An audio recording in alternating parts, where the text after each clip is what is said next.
최고위원의 발언이 있겠습니다. 한미 관세 협상 타결을 환영합니다. 이번 협상은 이재명 정부 출범 이후 첫 대미 통상 과제였습니다. 25%에 달할 뻔했던 상호 관세를 15%로 낮췄습니다. 우리 수출 품목의 경쟁력을 지켜냈습니다. 명백한 국익 중심 성과입니다. 이번 합의는 우리 산업의 글로벌 경쟁력을 끌어올리고 한미 산업협력과 동맹을 한층 강화하는 계기입니다. 이재명 정부가 국익을 실현할 능력 있는 정부임을 다시금 입증한 셈입니다. 정부는 앞으로도 일방적 양보가 아닌 상호 호혜적 외교를 통한 국익 중심 실용 외교를 최우선적으로 해 주시길 바랍니다.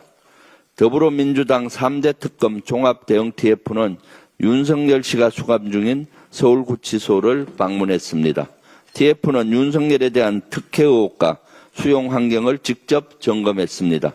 현장 점검 결과 윤석열의 건강에는 큰 이상이 없는 것으로 보입니다. 식사와 운동도 정상적으로 이루어지고 있었습니다. 구치소 핵심 관계자는 수사를 못 받을 정도는 아니라고 했습니다. 오늘 김건희 특검은 윤석열에 대한 체포영장을 집행할 예정입니다. 이제 더 이상 건강상의 이유 등 구차한 이유를 들어 국민을 기만하지 마십시오. 12.3 비상계엄 관련 내란 공모 의혹을 받는 이상민 전 행정안전부 장관에 대한 구속영장이 발부됐습니다. 김용년 전 국방부 장관에 이어 비상계엄 사태와 관련해 구속된 윤석열 정부 두 번째 국무위원입니다. 특검팀은 이상민 전 장관이 평시 계엄 주무부처인 행정안전부의 장관임에도 불법적인 계엄 선포를 막지 못하고 사실상 방조했다고 본 것입니다. 나아가 경찰청과 소방청에 언론사 단전 단수 지시를 전달하는 등 내란 주요 임무 종사, 직권남용, 위증 등의 혐의를 받고 있습니다.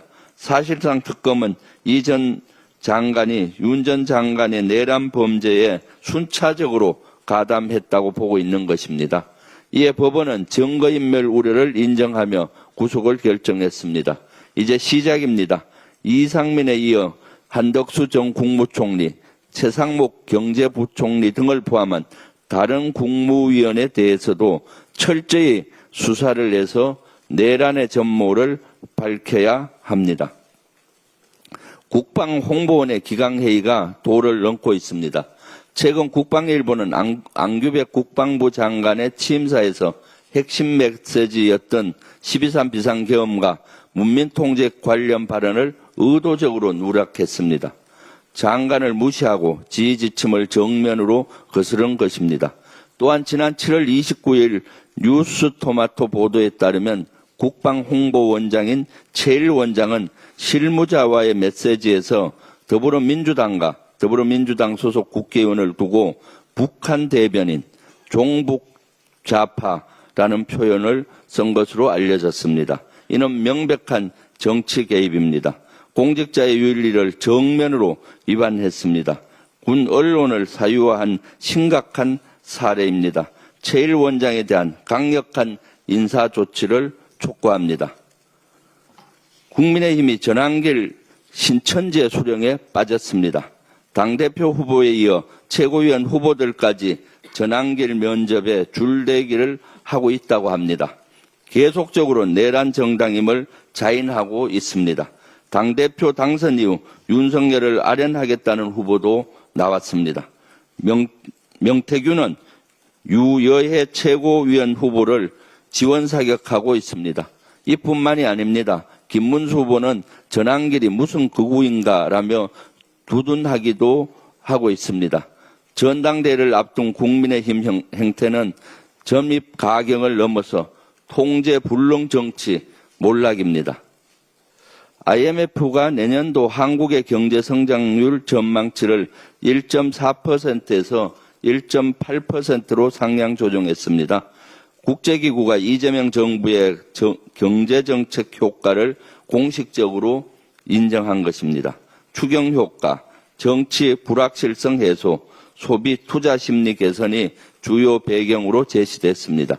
이재명 정부의 실용적 시장주의와 미래 전략 산업 중심의 투자 기조가 현실에서 성과를 내고 있는 것입니다. 민생 회복의 동력은 이어져야 합니다. 더불어민주당은 국민 경제 회복을 위한 정책을 책임 있게 뒷받침하겠습니다. 이상입니다. 다음으로 이현주 최고위원의 발언이 있겠습니다.